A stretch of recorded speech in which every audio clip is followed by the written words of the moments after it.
नमस्कार बंधुरा आमार संसार चैनेले सकलके स्वागत जानिए आज के एक नतून भिडियो शुरू करছি। आमार ठाकुरघर आमार जारा এই পরিবারের সঙ্গে যুক্ত আছেন সেই বন্ধুদের উদ্দেশ্য করে বলছি। তাদের সকলেরই জানা আছে আমি কিভাবে পুজো করি। অনেকেই আমার এই পুজো দেখতে খুব ভালোবাসেন, তাই আমি এই ভিডিওটা আপনাদের সঙ্গে শেয়ার করছি। আমার ঠাকুর ঘরে বৃহস্পতিবার দিন অঘ্রাণ মাসে কীরকম করে মা লক্ষ্মীকে বা গোপাল সোনাদের নবান্ন দিয়েছি তারই কিছু কিছু মুহূর্ত আপনাদেরকে দেখাচ্ছি। তো আজকে বৃহস্পতিবার দিনকেই আমি অঘ্রাণ মাসে যে কোনো একটা বৃহস্পতিবার দেখেই আমার ঠাকুর ঘরে আমার মা লক্ষ্মী বা গোপাল সোনাদের আমি নবান্ন দিয়ে থাকি প্রতি বছরই।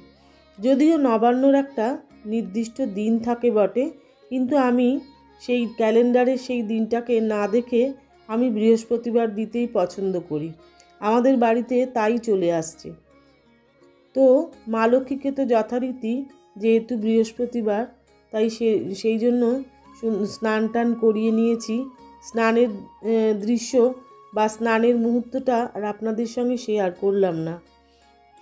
আপনারা তো যারা যারা আমার পরিবারে যুক্ত হয়েছেন, যারা দেখেন, দেখতে ভালোবাসেন, তাদেরকে বলছি তারা অবশ্যই কিন্তু দেখে একটা লাইক করে দেবেন। আর আমার এই পরিবারে যারা নতুন সদস্য হতে চলেছেন তাদের উদ্দেশ্য করে বলি, তারা দেখে একটা লাইক তো দেবেনই, সাবস্ক্রাইব করে দেবেন, আর ভালো লাগলে অবশ্যই একটা কমেন্ট করে দেবেন।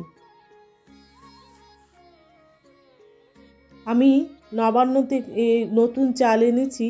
নতুন ধানের উৎসব এই নবান্ন, তো নতুন চাল দিয়েই করতে হয়। নতুন চাল এনেছি, গোবিন্দভোগ চাল ভিজিয়ে রেখেছিলাম আধ ঘন্টা মতন। তারপরে আমি চালটাকে সুন্দর করে মিহি করে বেটে নিচ্ছি। এই চাল বাটা আর তার মধ্যে 9টা রকমের ফল দিতেই হবে। এছাড়া আরও অনেক ফলই দেওয়া যায় যা ইচ্ছা, কিন্তু নতুন ফল যেগুলো সেই ফল সবজি সেগুলো দিতেই হবে। যেমন কমলালেবু ফলের মধ্যে নতুন পানি ফল, তারপরে সবজির মধ্যে কড়াইশুঁটি, তারপরে রাঙা আলু, তারপর নতুন আদা, এই সময় যে ওঠে আদা, সেই আদা। তো যাই হোক, এই দিয়ে ফলগুলোকে ছোট ছোট করে কেটে নিতে হয়। নিয়ে তারপরে চালের মধ্যে চাল আর দুধ মেশাতে হয়। দুধ দিয়ে চাল দিয়ে একটা তৈরি করতে হয় আর কি, একটা ব্যাটারের মতন তৈরি করতে হয়। কাঁচা দুধ, যদিও জাল দেওয়া দুধ নয়। তার মধ্যে ফলগুলোকে ছোট্ট ছোট্ট করে টুকরো করে কেটে কুচিয়ে তারপরে সেটা ঠাকুরকে নিবেদন করতে হয়। তো আমি তাই করে নিয়েছি। প্রথমে আগে লক্ষ্মী পুজোটা সেরে নিই, একটু আলপনা দিয়ে নিই। প্রত্যেক বৃহস্পতিবারই একটু মায়ের সামনে, মা লক্ষ্মীর সামনে আলপনা দিয়ে নিই। তারপরে পাত্রটার মধ্যে ধান আর দুর্বা দিয়ে দিয়েছি, যে পাত্রে আমি ঘট প্রতিস্থাপিত করি। তারপরে আমার ঘটেতে আমি একটু আতপ চাল দিয়ে নিলাম, দিয়ে একটা আমপল্লব দিয়ে, গোটা আমপল্লব দিয়ে, আর পান পাতার ওপরে সিঁদুরের ফোঁটা দিয়ে আমি সেই ঘরটা প্রতিস্থাপিত করব। আর ঘটের ওপরে আমি একটা হরিতকি দেব। হরিতকির ওপরে সিঁদুর লাগিয়ে সেই হরিতকিটা আমি দিই। আমি কলা দিই না বা অন্য কিছু দিই না, আমি হরিতকি দিই, কেন হরিতকি হচ্ছে শ্রেষ্ঠ ফল, তাই জন্য। এবার আমি মা লক্ষ্মীকে অর্ঘ্য প্রদান করব।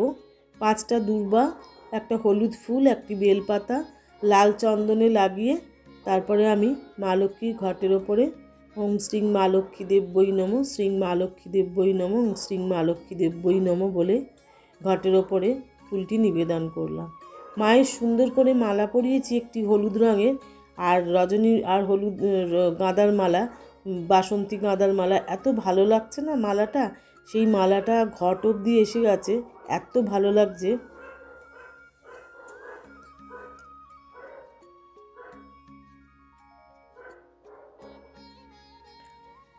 এখানে আমি একটি কাঁটালি কলা আর পান পাতা দিয়ে দিলাম থালার একটি বাটার উপরে।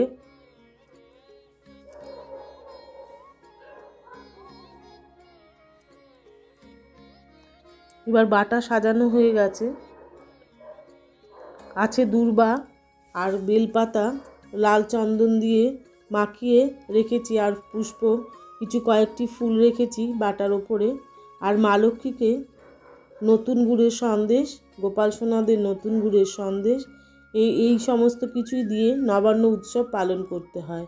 নতুন গুড়ের সন্দেশ, নতুন পাটালি গুড়, তারপরে নতুন চাল, নতুন ফল, নতুন সবজি, মূলো, তারপর কড়াইশুঁটি, তারপরে নতুন আলু অর্থাৎ রাঙা আলু, এইসব দিয়ে তারপরে ছোটো ছোটো করে কেটে ওই দুধ আর চালের বাটার মধ্যে ডুবিয়ে দিয়ে তারপরে ভগবানকে নিবেদন করতে হয়। আমার শ্বশুরবাড়িতেও দেখেছি আমি এইভাবেই করা, তো সেই রকমই করলাম। আর গোপাল সোনারা খুব সুন্দর সেজেছে। আর জানেন, আপনারা যারা আমার এই পরিবারের সদস্য অর্থাৎ পুরনো সদস্য, তারা জানেন গৌরাঙ্গকে। এই যে গৌরাঙ্গ এসেছে কদিন ধরে আমার কাছে রয়েছে গৌরাঙ্গ।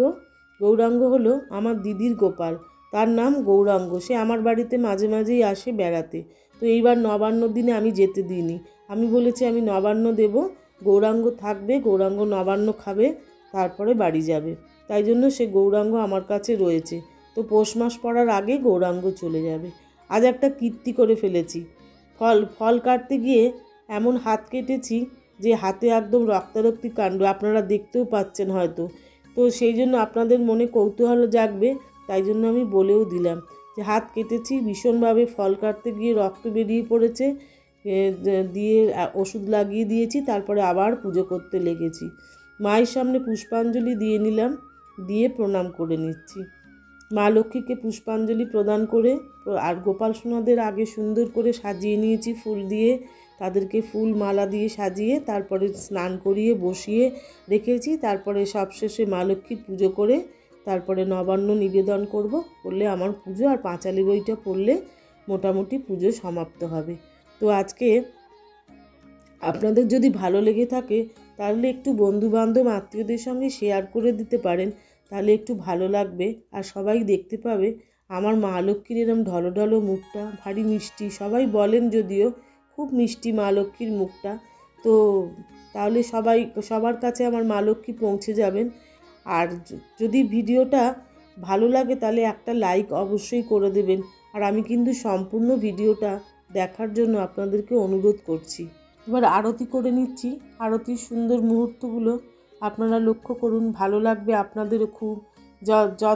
যত পরনাস্তি আমি ঠাকুর ঘর সাজিয়েছি, প্রত্যেক বৃহস্পতিবারে বা যে কোনো একটা উৎসব থাকলেই আমার ঠাকুরকে আমি মালা দিয়ে ফুল দিয়ে এত সুন্দর করে সাজাই যে চোখ দুটো জুড়িয়ে যায়।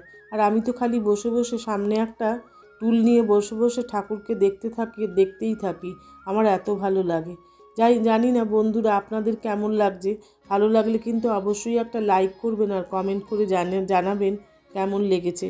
আর যদি আজকে কিন্তু তাহলে এই পর্যন্তই থাক, পরের আরেকটি ভিডিওতে আপনাদের সঙ্গে অবশ্যই দেখা হচ্ছে।